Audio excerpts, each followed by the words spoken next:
Welcome back to Green is Good, and I'm so honored to have with us today Paul Polak. He's the CEO and author of Out of Poverty. Welcome to Green is Good, Paul. I'm glad to be here. Thanks for inviting me. You know, Paul, you have such a fascinating background and history, and I'm going to let you share that in a second, but I just want to share with our listeners up front here. Your most recent book is called Out of Poverty, What Works When Traditional Approaches Fail. That's become a renowned resource around the world for global poverty. And your last book, The Business Solution to Poverty, Bill Clinton called it one of the most hopeful propositions to come along in a long time. Paul, you have a fascinating history and journey. Please share with our listeners before we get talking about what you actually have written about. Before we get into your story, share your journey with our listeners first. I'd be glad to. I actually was born in what is now the Czech Republic. I'm a true bohemian. My family escaped from the Nazi invasion in 1939. We came as refugees to Canada. I went to medical school in London, the University of Western Ontario in London, Canada. Became a psychiatrist and worked for 22 years as a psychiatrist. In my last few years as a psychiatrist, I ran a complete community mental health center in southwest Denver. And one of the things that became very clear quickly was that in treating the chronically mentally ill people who lived in the community, including homeless mentally ill clients, the most important variable in determining their adjustment was their extreme poverty. So we started doing poverty strategies, which included decent housing, access to jobs with self-esteem, and a variety of things that help people's poverty, and we found that the readmission rate dropped radically.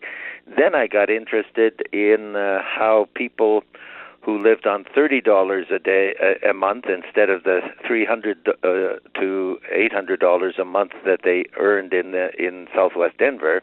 I was curious about how the world's poorest people survived, and so I went to Bangladesh and talked to some farmers who made their living, which amounted to about $1 a day from 1 acre farms. And that's how IDE was born. IDE is a nonprofit development organization that works as a business. And the first step was talking to some $3,000 a day families all over the world. What they told me was they were poor because they didn't have enough money, and they needed affordable irrigation so that they could grow crops in the dry season when vegetables were 3 times as high in price as in the rainy season when everybody else could grow them. So, long story short, we basically invented or found radically affordable irrigation devices for poor farmers and mass marketed them without any subsidy. That is, we treated poor people as customers instead of as recipients of charity. That effort ultimately raised some $20 million a day people out of poverty. And I took what we learned from that, which is that market forces and creating new markets are the most powerful tool to end poverty. I moved that to a larger scale, and now I've started 4 global multinational companies. Each one of them is designed to help 100 million $2 a day customers move out of poverty and generate the revenues of $10 billion. And most of these are environmentally sustainable companies. So one of them uses solar energy to replace diesel pumps. One of them turns biomass waste biomass into a green form of coal to replace coal and charcoal. Right. And one of them sells safe drinking water to people who need it. Got it. And for our listeners who just joined us, we're so honored to have Paul Polak on. You could read his books, you could buy his books and read more about Paul at www.paulpolak.com. So this is your business solution. These three businesses that you just outlined is the business solution to poverty, being people, planet, and profit. Yes, and I see those as just representatives of a whole new generation of frontier multinational companies, because I see $2 a day customers. There are some 2.7 billion of them, 40% of the people in the world. Wow. As a virgin market that has not been tapped by existing businesses. What did you mean in your book, though, by quote unquote zero-based design? What does that mean, and what does that mean for us in terms of the future of the planet and sustainability?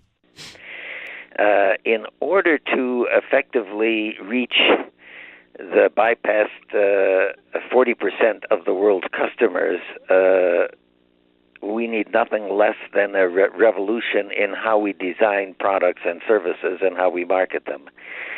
And to make that revolution real, zero-based design basically is the equivalent of zero-based budgeting.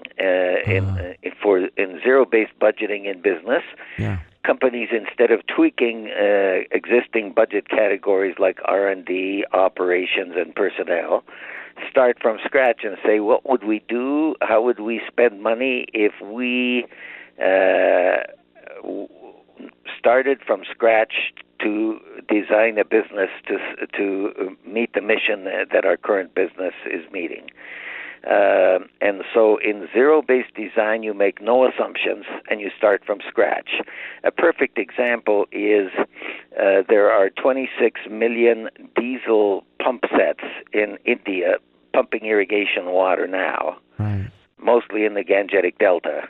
A perfect alternative that is green is using photovoltaic solar energy to make electricity-driven irrigation pumps.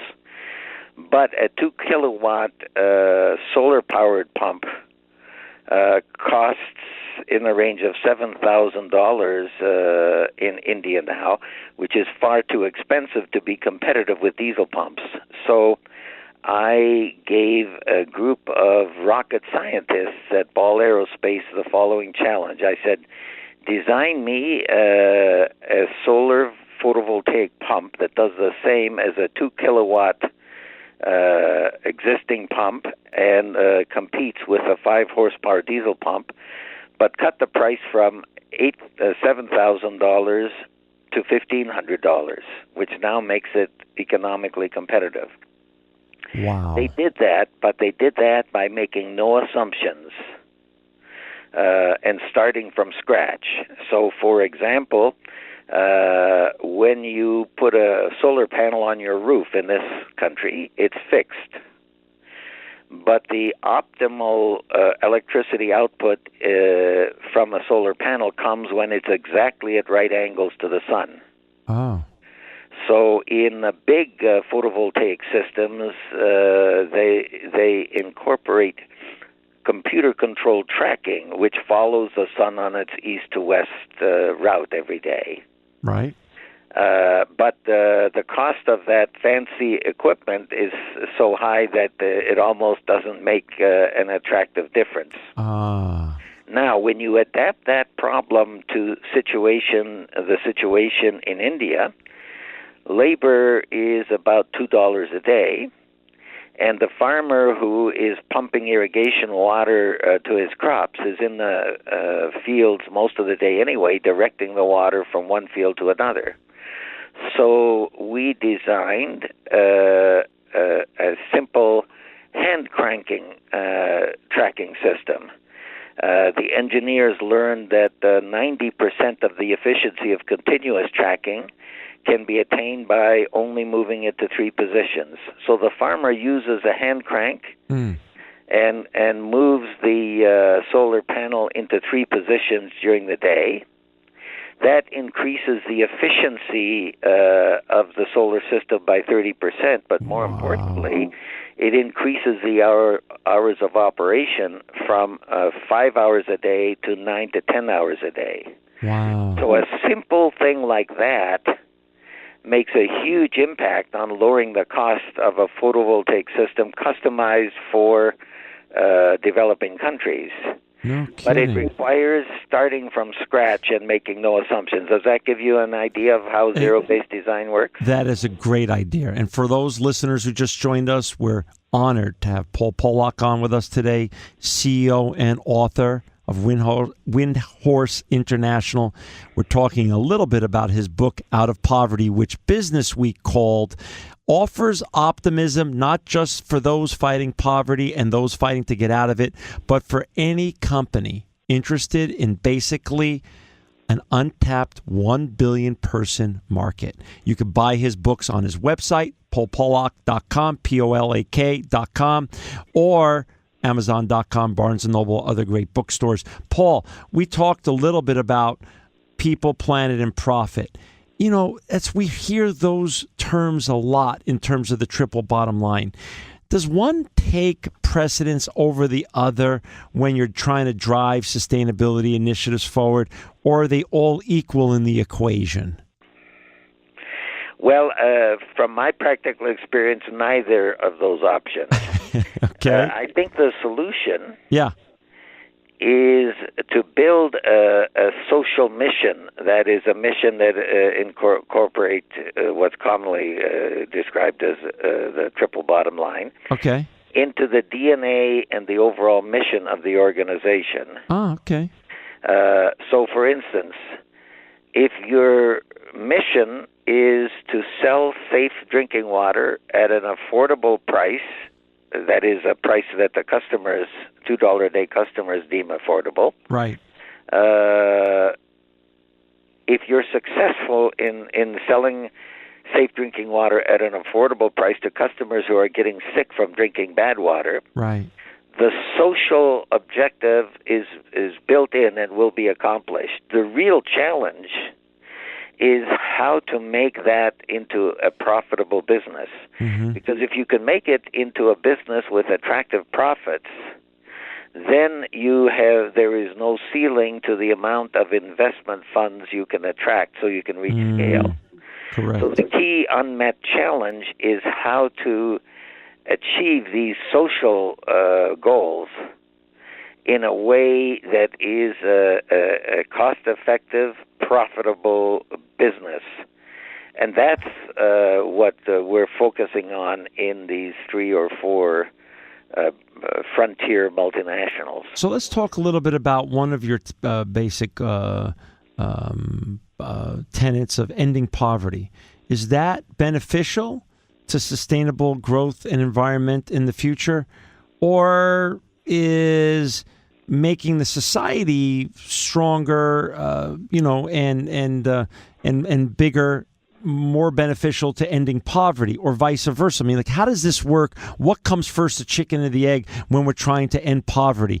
You know, which way are we supposed to pull on that equation? Well, I think from my point of view, it doesn't really matter. If you end poverty, if you help half of the 2.7 billion people living under $2 a day out of poverty, you make a huge impact on the positive environmental balance of the planet for the following reasons. Okay.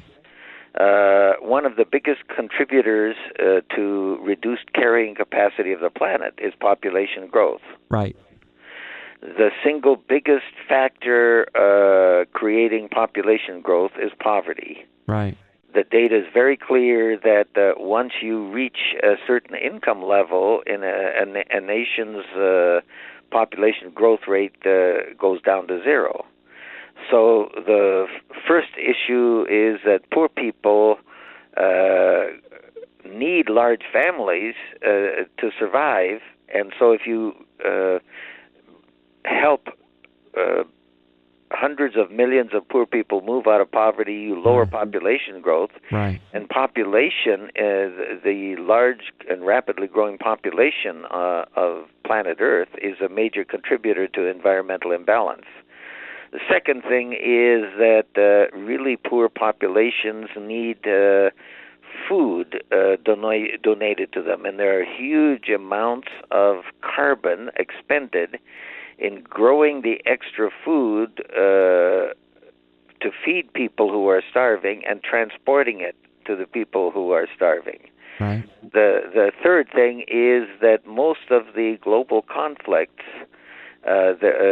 extreme poverty is a huge factor. And when you have wars, that creates a huge part of environmental imbalance. So I can give you lots of examples like this, but ending poverty and environmental sustainability go hand in hand, and you can help people end poverty in an environmentally sustainable way. That is not to say that when you help people pump irrigation water through green methods, there aren't some negative consequences. Everything you do has negative and positive environmental consequences. Right. But if you do it in a way that is the most effective way, the positive environmental consequences far outweigh the negative. Got it.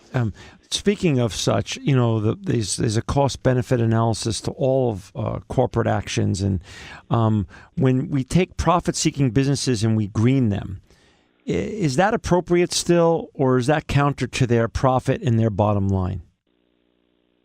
Well, first of all, a lot of the so-called greening is, in my view, sort of cosmetic. So there's a lot of publicity about greening of corporations, but it needs to be substantially contributing to actual greening. Secondly, most of the data we have indicates that corporations who are oriented towards the common good are more profitable, actually, than the corporations who aren't. So there's a lot of data about socially responsible businesses outperforming the businesses that are not classified as socially responsible in terms of long-term profitability. So businesses could do well and do good at the same time. Absolutely. So, we're down to the last 3 minutes or so. Talk a little bit about the business opportunities in recycling. Are they there? Are they real? Or are they not? The recycling opportunities are real. In the West, we think of recycling as taking plastics, paper, and other recyclable goods, and making something useful out of them. One of the problems is that in that arena is that there still remains a lot of recycled goods that there isn't any market use for. So there's a big pile of plastics that still go into the dumps.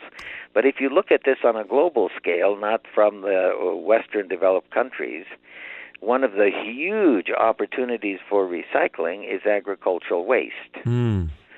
Coal represents some 40% of carbon emissions. We burn 6 billion tons of coal, and we produce, as a planet, 4 billion tons of agricultural waste, things like cotton stalks left in the field after the cotton is picked. But it's possible to recycle that agricultural waste, much of it. Got it. Into a green competitor for coal. Well, I want you to talk about that. We're down to a minute and a half. Talk about your two big green initiatives, Sun Water and Green Bio Coal. Well, let's talk about green bio coal. You got it. Sun Water, as I mentioned before, is a company that introduces a radically affordable form of electricity for poor people. Right.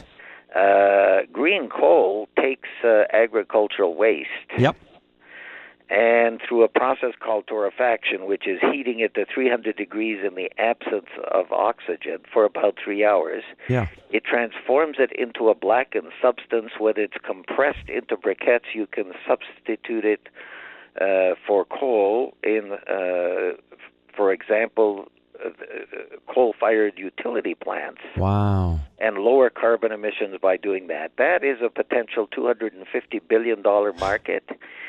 But it requires a radically affordable, decentralized processing plant located in villages close to the waste. Got it. And so we're building those plants for $25,000 compared with existing torrefaction plants that start at $10 million. And that will create a global network capable of recycling agricultural waste into coal. Got it. Well, Paul, thank you for coming on Green is Good today. And for our listeners out there that want to learn more about Paul and his great work or buy his books, go to www.paulpolak.com. His two great books, The Business Solution to Poverty or Out of Poverty, are available on his website or on Amazon.com or other great bookstores. Thank you, Paul, for being a visionary, brave thinker and a hopeful sustainability evangelist. You are truly living proof that green is good.